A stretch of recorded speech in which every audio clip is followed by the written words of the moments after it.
जी भाई साहब। किस भैया? गाना गावे चक्कर में आए भाई साहब। जी भाई जी। राजनीति कुप्पर बाबा कैसे जाना ही है स्टूडियो का? भाई साहब यादव हाँ बताइए। गाना ऐसे ना थोड़ी यूपी के उत्तम बनाई देले बाबा योगी प्रदेशवा चमकाई देले बाबा योगी प्रदेशवा चमकाई देले।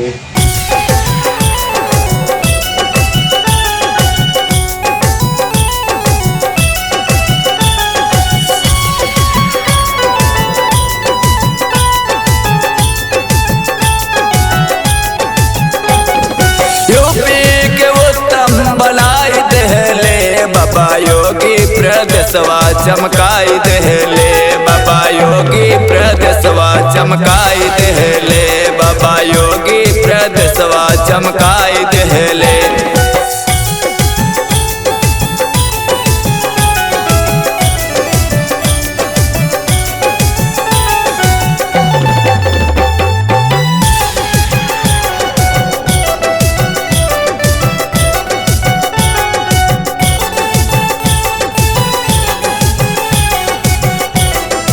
मंत्री मिनिस्टर भैया गोड़वा छुएले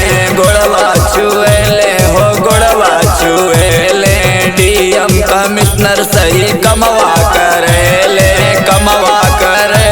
हो कमवा करेले। सारी योजनवा चलाई देले बाबा योगी प्रदेशवा चमकाई देले बाबा योगी प्रदेशवा चमकाई देले।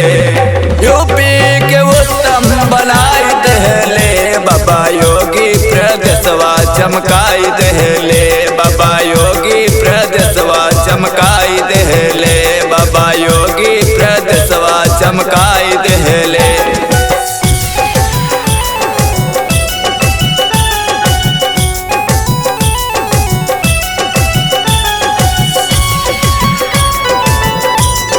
घरे घरे कोटा के राशन देवौले घरे घरे कोटा के राशन देवौले। अयोध्या नगरिया राम मंदिर बनौले अयोध्या नगरिया राम मंदिर बनौले।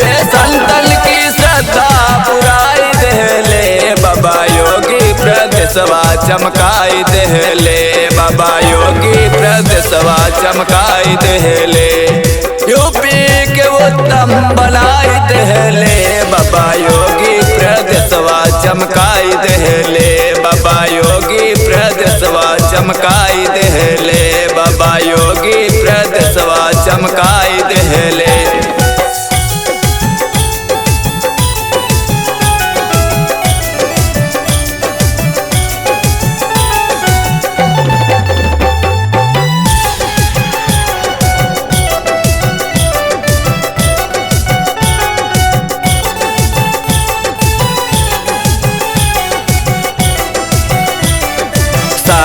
योजनवा पारदर्शी बनौले सारी योजनवा पारदर्शी बनौले।